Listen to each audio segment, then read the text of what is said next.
Hola, ¿qué tal? Me pediste este problema. Este problema es un tiro oblicuo donde a vos te dan una partícula que sube por una rampa, llega a 20 metros, se le acaba la rampa y entonces sigue un movimiento, ¿ves? Un tiro oblicuo, o sea, sigue como que sube y después baja. Pero no llega al piso, sino que llega a otra plataforma que está a 5 metros de altura y el que inventó el problema te pidió cuánto vale esta distancia, la voy a llamar delta X, pero también se llama alcance. ¿Cuánto vale el tiempo del vuelo? ¿Cuánto vale la altura máxima? O sea, varias preguntas te hacen. Entonces, siempre que veas un problema de tiro oblicuo, lo que tenés que hacer es ir a escribir las ecuaciones horarias. Las ecuaciones horarias son 4 ecuaciones porque tenés 2 para la posición y 2 para la velocidad. Recordá que estás en un problema que lo estás pensando como que es en dos ejes, un eje X y un eje Y.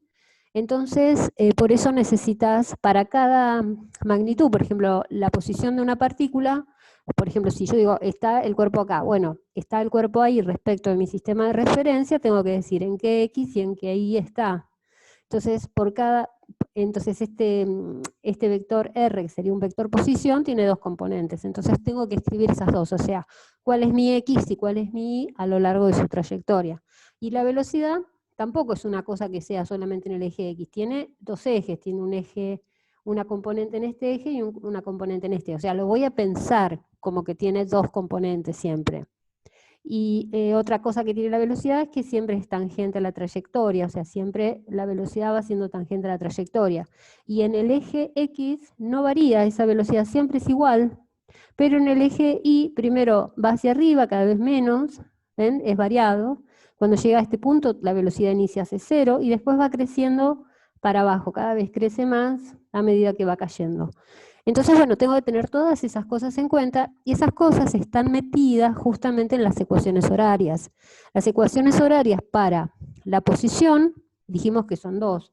Una es x de t y de t, donde esto va a ser un movimiento rectilíneo uniforme y este va a ser un movimiento rectilíneo uniformemente variado porque en el eje Y actúa la atracción gravitatoria de la Tierra, entonces tengo gravedad. Entonces, vamos a ver cómo hacemos esto. Entonces, en el eje X tengo una velocidad inicial en el eje X por t. En el eje Y tengo además una altura inicial, que en este problema específico son 20 metros, o sea, igual lo voy a poner como forma general. Tengo la altura inicial más la velocidad inicial en el eje Y por el tiempo, menos, pongo menos porque la gravedad va en sentido contrario a lo que yo tomé mi sistema. Un medio de la gravedad por el tiempo al cuadrado. Entonces, estas dos ecuaciones son las ecuaciones horarias de la posición. El R, si quiero escribir cuál es el vector R, va a ser x de t en la dirección, esto si pongo versor Y quiere decir dirección del eje X, y de t versor J, que quiere decir dirección del eje Y. También puedes ponerlo así como un par ordenado, x de t, punto y coma, y de t. Entonces, esto sería un vector posición respecto de un sistema de referencia. Bueno, pero en principio lo que yo voy a usar son estas dos ecuaciones horarias en forma separada. Y también voy a hacer lo propio con la velocidad. O sea, voy a tener una velocidad en X, que va a ser la velocidad inicial en el eje X, una velocidad en Y, que también depende del tiempo, que va a ser la velocidad inicial en Y menos, porque la gravedad va en sentido contrario de mi sistema, o sea, va hacia abajo, por T. Entonces, bueno, dicho esto, tengo las dos ecuaciones horarias y son las dos ecuaciones que yo tengo que utilizar para resolver el sistema. O sea, estas dos ecuaciones van a ser para la posición y estas dos ecuaciones entonces para la velocidad. Entonces lo que vamos a hacer es, en este problema específico, ver cómo me queda. Bueno, antes de seguir también un pequeño detalle, ¿no? Este digamos como que es el dibujito de acá arriba de la partícula. Acá tengo la velocidad, que era de 20 metros sobre segundo, la voy a descomponer en velocidad inicial en x y velocidad inicial en y. Entonces, acordate que cada vez que yo tengo un triángulo, el cateto adyacente estaría representado por el coseno, es decir, si esto es B0 y esto es B0x, B0x sería el cateto adyacente dividido la hipotenusa, sería igual al coseno. Entonces de acá B0x sería B0 por coseno. En realidad, cuando hagas varios problemas te vas a dar cuenta que siempre esta proyección, ¿no? Que cuando vos proyectás en el eje, donde corta el arquito, donde corta es coseno, con la misma letra, corta coseno. Y el otro, que está opuesto, va a ser seno. Entonces B0i va a ser B0 seno. O sea, esto es como mnemotecnia para no tener que andar escribiendo la fórmula trigonométrica de cada vez. Entonces, siempre en x es coseno, siempre en y va a ser seno si tomo el ángulo acá con el eje x. Entonces, en particular, en este problema específico, acá tendría 20 metros, ahí era 10, bueno, perdón, 10 metros sobre segundo, 10 metros sobre segundo por el coseno de 30 grados, y 10 metros sobre segundo por el seno de 30 grados. Entonces, calculadora, esto me da 5 y esto me da 8,66 metros sobre segundos. Entonces, ahí tengo las dos velocidades.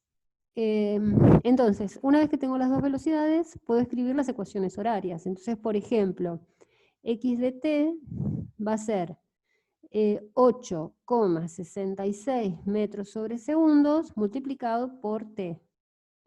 Y I de t va a ser, acá tenemos altura inicial, 20, más la velocidad inicial en el eje Y, que es 5, menos 1/2 de la gravedad de la Tierra.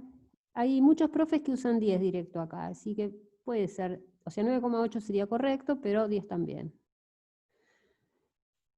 Entonces esas serían mis dos ecuaciones horarias para, en este problema específico, para la posición. Y las dos para velocidad sería Bx, 8,66 metros sobre segundo. Acuérdense que esta es MRU, es constante, no cambia.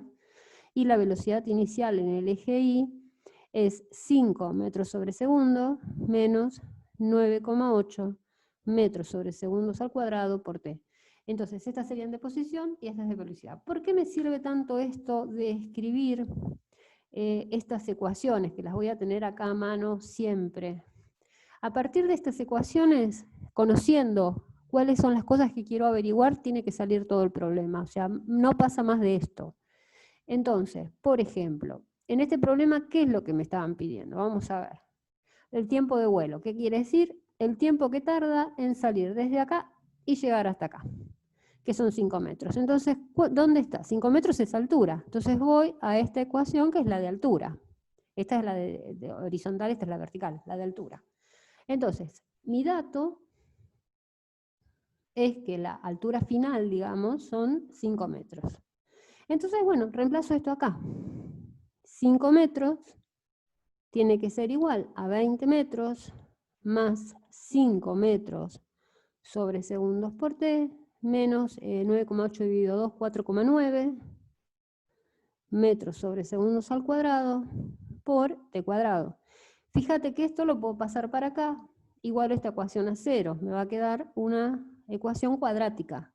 Una ecuación cuadrática vos podés resolverla con la ecuación de la resolvente, o podés ir a los programas que hay en las aplicaciones, Photomat o resolución de cuadráticas.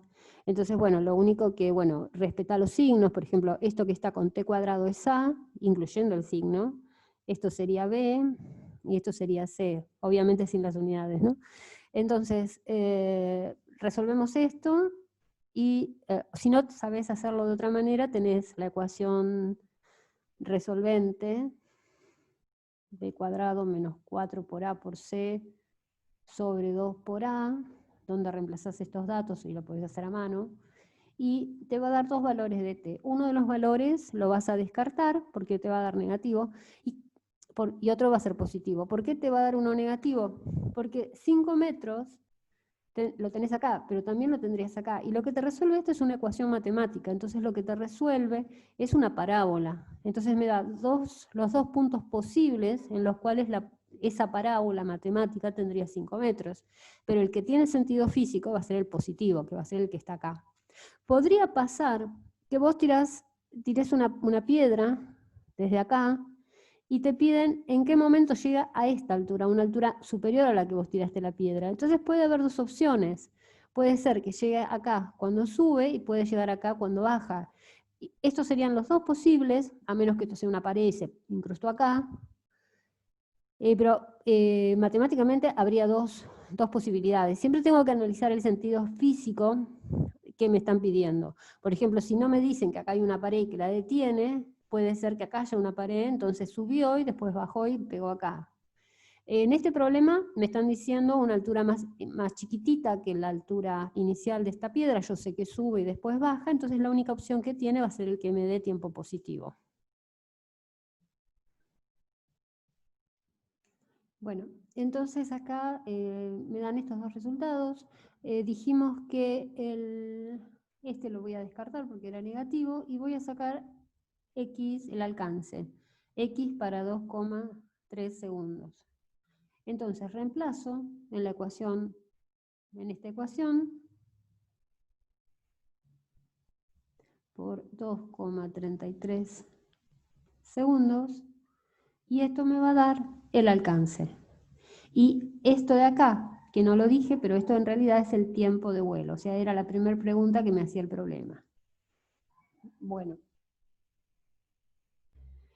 Bueno, haciendo la cuenta, esto da 20,2 metros, o sea que acá hay 20,2 metros.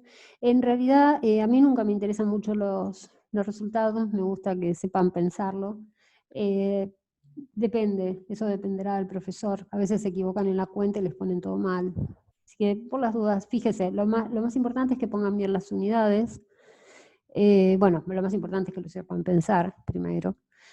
Y después me pedían otra cosa más, que creo que era la altura máxima a la que llega. O sea, esto sube, llega y empieza a caer, ¿no? O sea, siempre, esto también tenganlo en cuenta, que siempre si yo voy dibujando los vectores velocidad, el vector velocidad va a tener dos componentes, ¿no? O sea, por ejemplo, si es así, la componente en este eje siempre se mantiene constante y la componente en el otro eje va bajando y después va empezando a subir en sentido contrario, o sea que siempre es como que esta se mantiene constante y la otra digamos, va a aumentar porque la gravedad la está impulsando hacia abajo. Entonces, lo que ocurre en altura máxima, que no sube más, es porque la velocidad acá se hace cero. Entonces, en el punto de altura máxima, el dato es que la velocidad en el eje Y, en ese tiempo de altura máxima, esto es cero. Entonces, como siempre, yo puedo pensar a partir de las ecuaciones horarias sin necesidad de fórmulas, es esto igual a cero.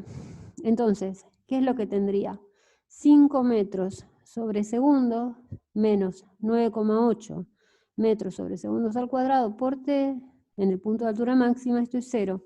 Entonces de acá despejo el tiempo que tarda en llegar a la altura máxima, que va a ser la velocidad inicial en el eje Y dividido la gravedad. Algunos profesores directamente les dan esto como dato, dicen velocidad inicial en I dividido G. Pero bueno, se deduce a partir de las horarias. Las horarias sirven para que saquen todas las fórmulas, todo a partir de ellas.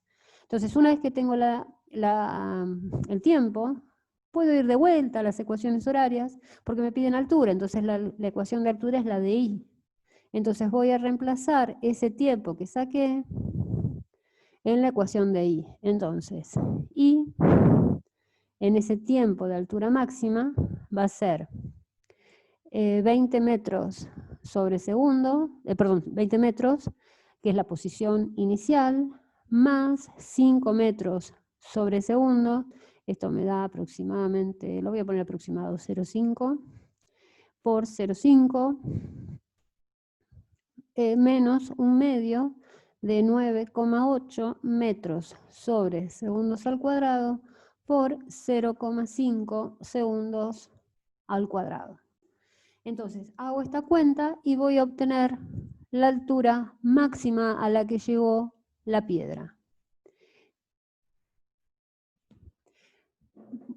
Bueno, y el otro punto que me pedía el problema era, ¿qué pasa? Bueno, no sé si lo pedía, pero lo voy a pedir. ¿Qué pasa en el punto donde la piedra choca? ¿Qué velocidad tiene? ¿O con qué ángulo impacta? Por ahí puedo querer eso. Entonces, siempre, como yo sé el tiempo de vuelo, porque ya lo calculé, era 2,3 segundos, lo voy a reemplazar en las ecuaciones horarias. Y ahí voy a sacar las dos componentes de la velocidad. O sea, vamos a escribir las dos ecuaciones horarias. La ecuación horaria en X, ¿se acuerdan que no cambia? Siempre es 8,33. La ecuación horaria en el eje Y sí va a depender del tiempo, y era la velocidad inicial en el eje Y, que era 5, menos la gravedad por el tiempo, que en este caso es 2,33 segundos. La gravedad es metros segundos al cuadrado. Simplifico, y este resultado me va a dar la velocidad en Y. Si quiero el módulo de la velocidad, el módulo de un vector siempre es la componente en X al cuadrado más la componente en Y al cuadrado. Siempre eso, siempre recuérdenlo, de geometría, ¿no? Y el ángulo, la tangente del ángulo es opuesto sobre adyacente, o sea que va a ser B sub I sobre B sub X. Entonces, esto de acá, voy a poner los resultados de acá y después para sacar el ángulo con la calculadora pongo arco tangente del resultado.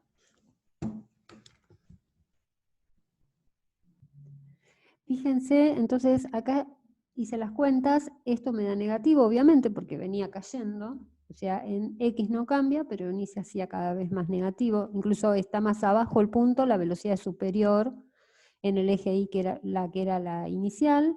Entonces fíjense que cuando saco el ángulo que hago B sub I sobre B sub X, me da menos 65 grados. Recuerden que los ángulos en general se miden positivos para aquel lado, negativos para acá, o sea que este ángulo